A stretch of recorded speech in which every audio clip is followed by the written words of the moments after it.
Chad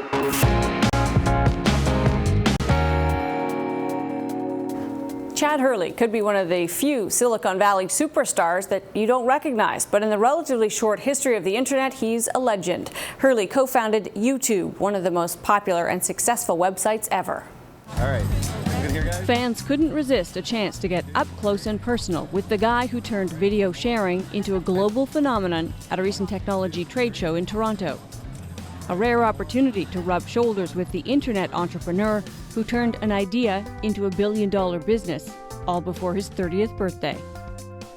Hurley's rise to the top started at PayPal in 2005, his first job after studying computer science and design at university. Co-workers Stephen Chen and Jawed Karim found they were frustrated trying to share videos they shot with their phones. In their spare time, they started writing code. Soon, they were broadcasting themselves in the first YouTube video ever. It was an inauspicious start. 19 seconds of descriptions of elephants at the San Diego Zoo. They have really long fronts. Still, the site took off. Mini movies starring family pets poured in. Stunts, some successful and some not, streamed to the site. Users couldn't get enough. YouTube struggled to keep up. It needed money to expand. Google saw the opportunity, and in 2006, only a year and a half after its launch, Hurley sold YouTube to Google for a very cool $1.65 billion. 10 years later, YouTube remains relevant, an essential site capable of creating its own stars. Oppan Gangnam Style. And 1 billion YouTube users, posting more than 300 hours worth of video every minute of every day, keep coming back for more. When we spoke recently, I wanted to know what it was about the idea of video sharing that appealed to Chad Hurley. You know, for myself, it was really just a combination of me and my friends getting together, talking about what we could create. Really, what project could we work on? After previously having a chance to work together at PayPal. It's kind of exploration of ideas, and video came about as being one of those ideas where we thought it would be interesting to pursue. You know, almost a technical challenge, but then also realizing that personally we had a need for the service, that we had videos sitting on our desktops that were just not easily shareable. How big were the technical issues that you had to overcome? I mean, there were quite a few. I mean, just because the file sizes and the amount of video formats, or codecs as they're called, there are quite a few, and the technical challenges of dealing with these different formats of videos and having to re-encode them. Ultimately, what we found into Flash video, which recently, just within the last year, Flash had introduced video support. So it's a piece of software that people can embed into their web pages that would support basically animation. But it was really within the last year or so they had introduced video. No one had done too much with it, but we found it as a really seamless way to allow people to view a video without having to worry about the media player that they were using. So it was from the beginning, I guess, something you knew worked because it worked for you. But was there a kind of a critical mass moment where you sort of thought, this is actually a really big thing? We've actually kind of created the Model T, as it were? We never thought of it like that, but I think when we received around 1 million views a day, that's how we would track our successes. How many videos did we serve on a daily basis? And we were able to crack 1 million, and at that point we thought we were onto something big. We didn't really know quite how big or how large it would become. We initially were probably tracking or plotting our growth to be about 30 million views a day. We thought if we would hit that would be kind of the saturation point of YouTube at the time. But we were able to well surpass that. Did it ever bother you or intrigue you that a lot of what was being shared was fairly frivolous stuff, cat videos being the best example?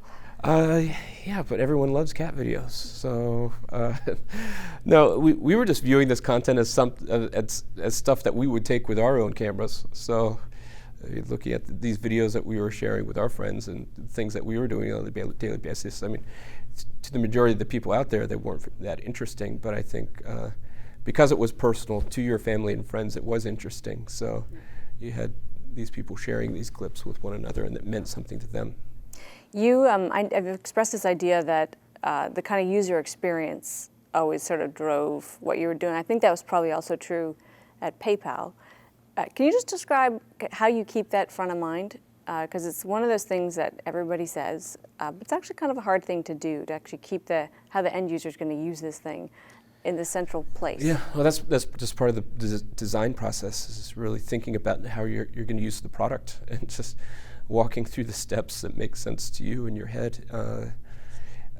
That's the initial creation process, but then on a daily basis, you're just trying to figure out what isn't quite right. And that's a combination of you using the product, but also just listening to feedback and seeing how other people are interacting with the product. But I think that's the biggest piece. You just need a team that stays close to what they're developing. Maybe it becomes harder with larger companies because as the team grows, they're not as close to what they're actually creating. But at least in the early days, it's a lot easier to stay close to what you're creating.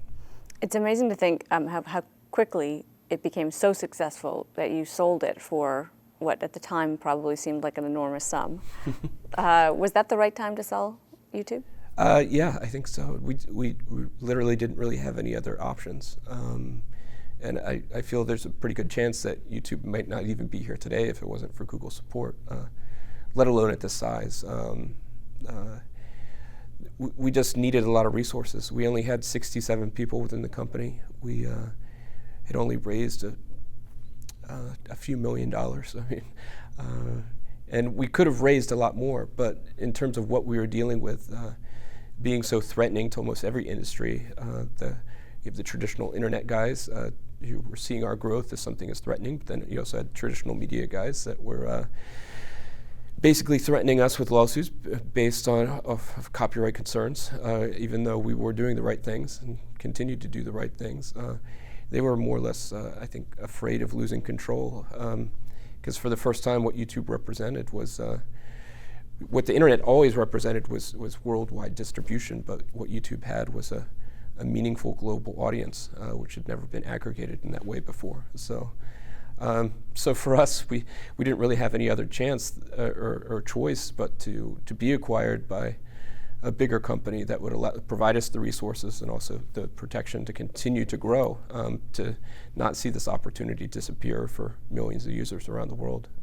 It's changed since then, and as you say, in obviously good ways, with that backing, with investment, with protection. Has it changed in ways you're less happy about as it grew up?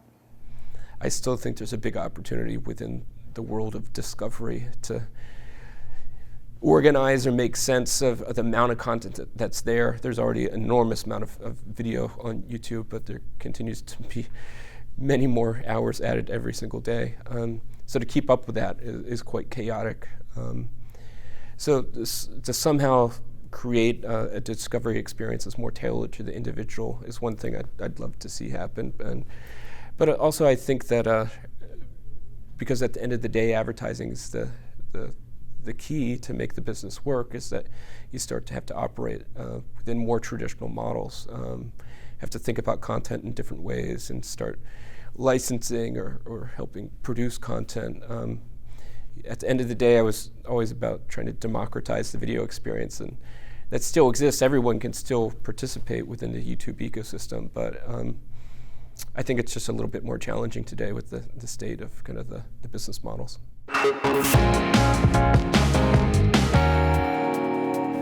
Chad Hurley's latest enterprise aims to help people make better videos that can play on his other creation, YouTube. And yet, while Hurley has spent most of his working life helping people broadcast their lives, he prefers his privacy. YouTube helps people share videos. Chad Hurley's latest venture helps people create them. MixBit turns raw video and photographs into polished, finished pieces, making editing easy for everyone. A mix of art and technology that takes advantage of Hurley's background in design and computers. Still in the early stages, Hurley sees huge potential. Oh, you want a selfie? Yeah. Considering he helped create one of the internet's biggest success stories, no one is underestimating him. In the second part of our conversation, I wanted to know more about what excites him about MixBit.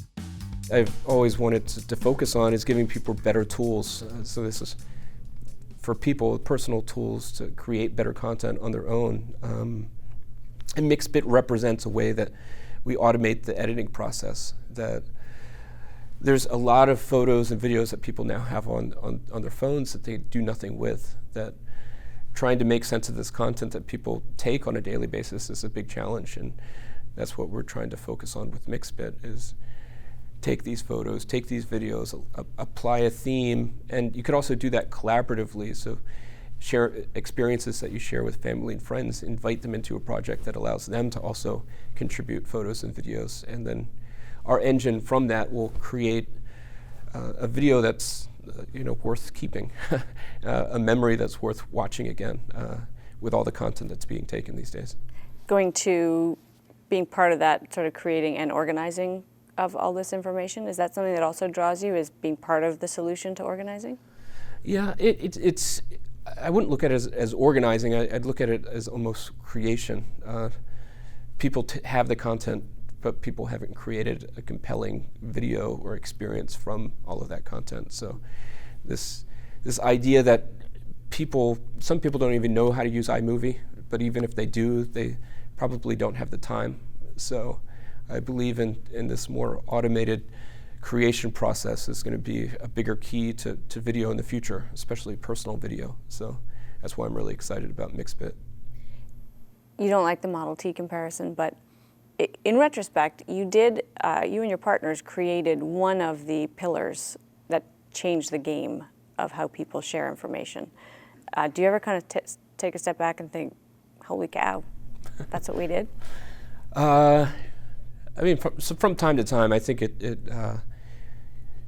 I think about it more when I pick up the newspaper and see how YouTube has affected someone's life. If it's politically or if it's professionally, someone being discovered, be it talent, and just the fact that it's kind of referenced. I guess how we've always defined success for YouTube, at least early on, was that how do we become part of popular culture? And I think that in a weird way we were able to do that. But that, I guess, I don't sit back and reflect on a daily basis, and I just kind of think about what do I have to do tomorrow for the next challenge or next idea that I'm working on, and hopefully that's kept me a little more grounded.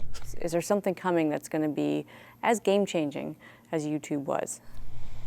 I think the stuff that people are doing with, I guess, virtual reality, I like, in a sense, what people are doing with augmented reality, the kind of the mixture of the two, and not just passively like a layer of information that you can view, but actually things that you can interact with. I think that's going to be game-changing, especially if it comes packaged in a way that's pretty seamless and not that bulky, that people can actually wear it.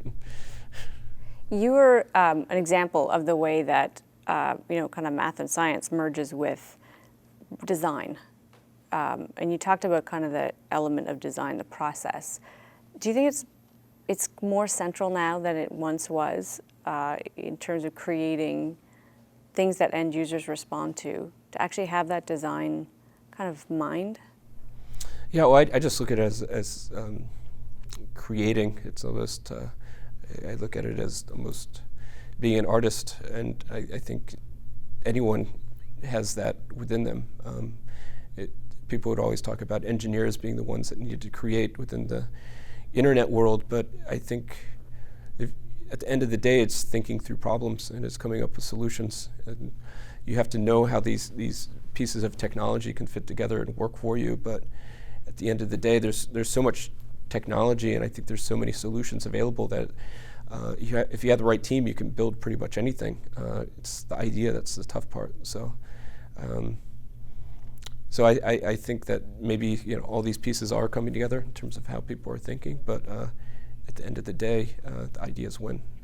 There are lots of negative things about some of these disruptive changes. YouTube will ultimately put a lot of us out of work.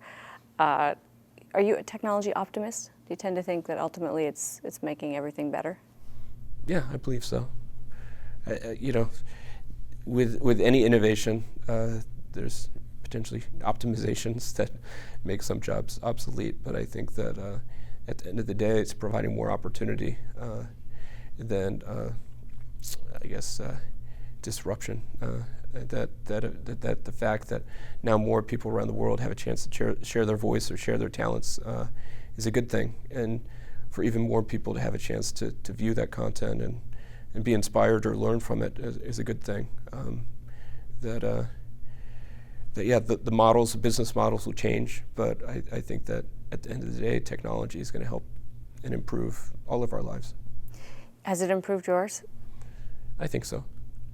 Yeah, it's given me chances to do things I never could have imagined that I could have done growing up, and now I have a chance to continue to think about new things I want to work on. Kind of provides that luxury to really just continue to think, not have to worry about the daily grind, and I think sometimes that's what people get caught up with when you're talking about